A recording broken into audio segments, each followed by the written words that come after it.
जीजी दिसू दे तू असं तू जीजीच्या समोर नको येऊ. हां बर आता काय त्याला पुरी फॅमिली आहे कंप्लीट. पूर्ण राहिले आता ते बाहेर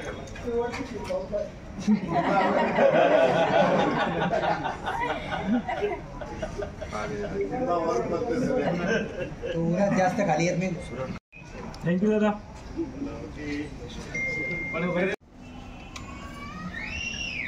रूम चालू करा. चाललंय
आहे.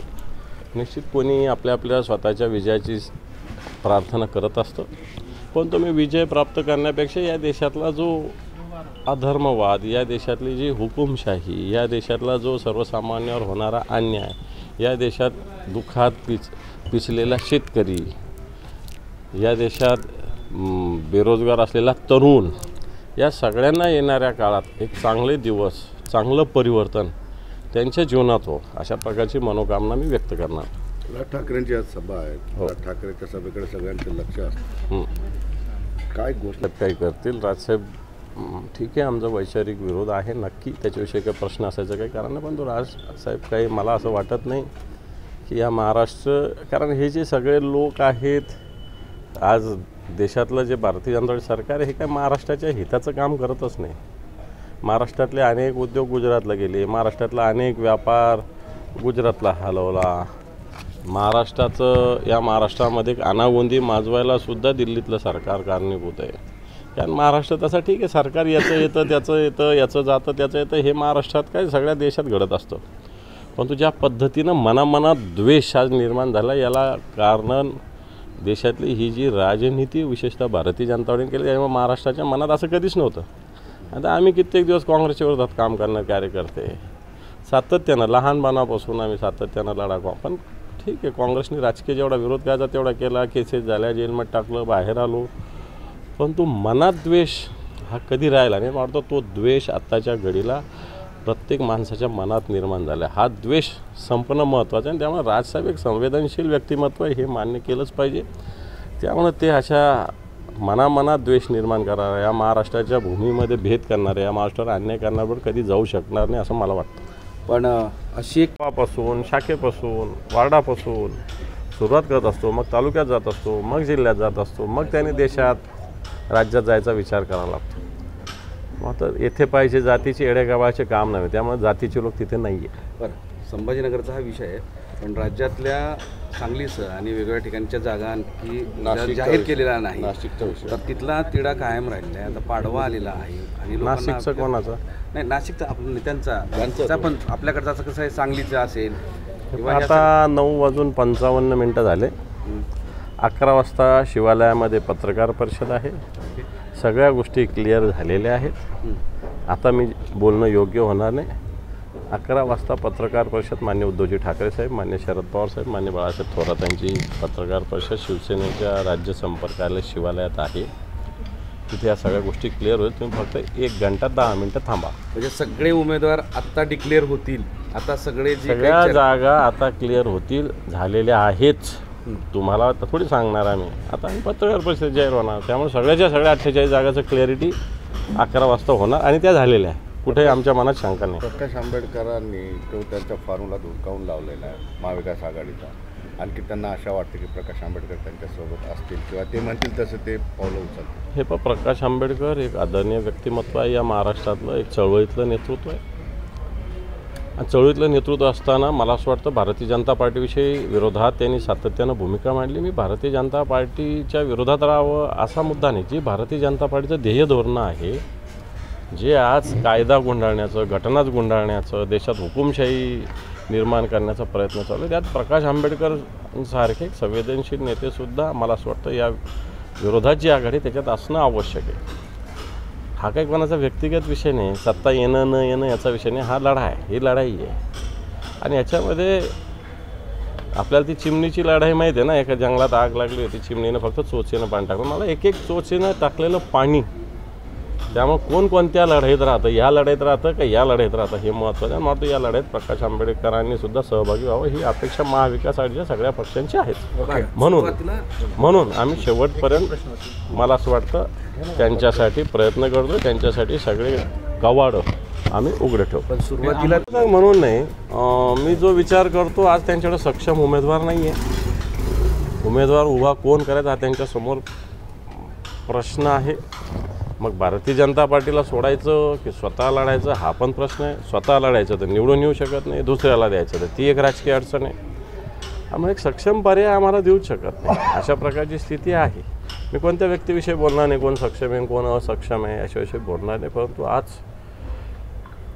ज्या असली म्हणतात ते, या असलीकडं असली चेहरा नाही अशा प्रकारची स्थिती आहे. आणि म्हणून मला असं वाटतं आम्ही विजयाच्या दिशेनं एक पाऊल पुढं टाकतो. विजया पाहू ना आता कोणाला. आता काय मी माझं म्हणाल की माझ्या आमच्या 48 जागा जिंकला असं मी म्हणणार, ते म्हणणार 48. आता याला तर निवडणूकच होऊ द्यावं लागेल ना. अमोल कीर्तीकरांविरुद्ध गजाभाऊंना उतरवतात. गजाभाऊंची इच्छा आहे नाही आहे मला माहिती नाही, परंतु हेच पाप हे लोक करतात ना. मुलाविरुद्ध बापाला लढायला लावतात, मुलीला घराघरात भेद पाडतात, घराघरात फूट पाडतात. हेच तर पाप करतात. हे विष तर मी सांगतोय ना, आत्ता जे सांगितलं विष, हेच विष पेरण्याचं काम मला वाटतं समाजासाठी घातक आहे. महायुतीत आघाडीसारखी बिघाडी होणार नाही असं मुख्यमंत्री म्हणताय.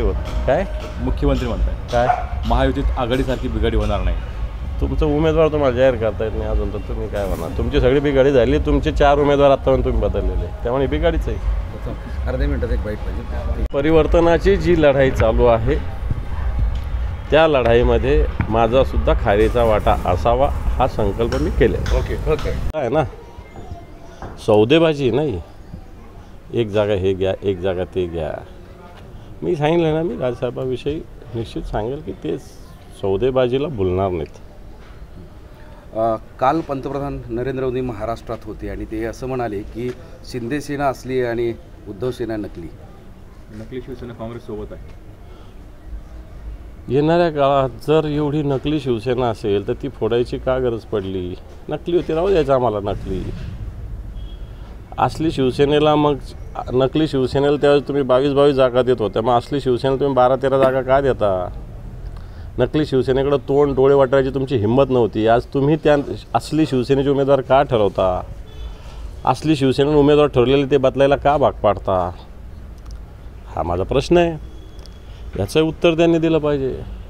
आणि तुम्हाला शिवसेनेची गरज आहे ज्या महाराष्ट्रात, पण एखादं वाघाचं कातडं पांग घालणारा वाघ होऊ शकत नाही. वाघ वाघच असतो. तेव्हा शिवसेना काय असेल या महाराष्ट्रातील जनता निवडणुकीत दाखवून देईल. 10 दिवसावर पूर्व विदर्भातल्या निवडणुका आलेल्या आहेत, मतदान आलेलं आहे. अशा स्थितीमध्ये भाजपकडून उद्या आहे सगळ्या गोष्टी. 10 दिवसही राजकारणात फक्त तिकडच्या पूर्व विदर्भातल्या 4 जागा आहेत, 4-5 जागा आहेत. त्यामुळं एक दिवसात सगळ्या गोष्टी होतील, फार त्याला चिंता करण्याची गरज नाही. आणि हेच बघा, या महाराष्ट्रात भाजप 5-25 जागा लढते ना, 18 सभा नरेंद्र मोदींच्या, अमित शहांच्या, योगीच्या, याच्या त्याच्या.